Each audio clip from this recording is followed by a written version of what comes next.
Praise the lord. దేవుని యొక్క ఘనమైన నామములో అందరికీ వందనాలు తెలియజేస్తున్నాను. ఈరోజు దేవుని యొక్క వాగ్దానము రోమీలకు 12వ అధ్యాయము 12వ వచనం.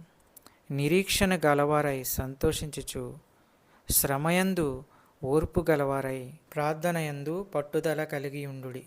దేవుడు ఈ యొక్క వాగ్దానం ద్వారా మిమ్ములను బలపరుస్తున్నాడు.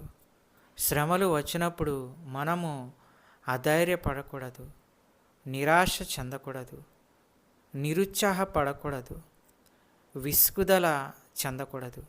శ్రమయందు ఓర్పు గలవారై ఉండాలని దేవుడు తన మాట ద్వారా తెలియజేస్తున్నాడు. ఎందుకనగా ఆయనే మనల్ని రక్షించేవాడని నిరీక్షణతో, సంతోషంతో, విశ్వాసంతో ప్రార్థన చెయ్యాలి. అప్పుడు దేవుడు సమస్తమైన శ్రమల నుంచి, సమస్తమైన బాధల నుంచి, శోధనల నుంచి రక్షించి కాపాడతాడు. ప్రార్థన చేసుకుందాం. పరిశుద్ధుడా, జీవము గల దేవా, మీ యొక్క శ్రేష్టమైన నామానికి వేలాది వందనాలు, స్తోత్రాలు. ఈ వాక్యము ఎంతమంది అయితే విన్నారో వారందరి జీవితాల్లో శాంతి, సమాధానము, నెమ్మది అనుగ్రహించండి. బాధల నుంచి, శ్రమల నుంచి విడుదల దయచేసి కాపాడండి.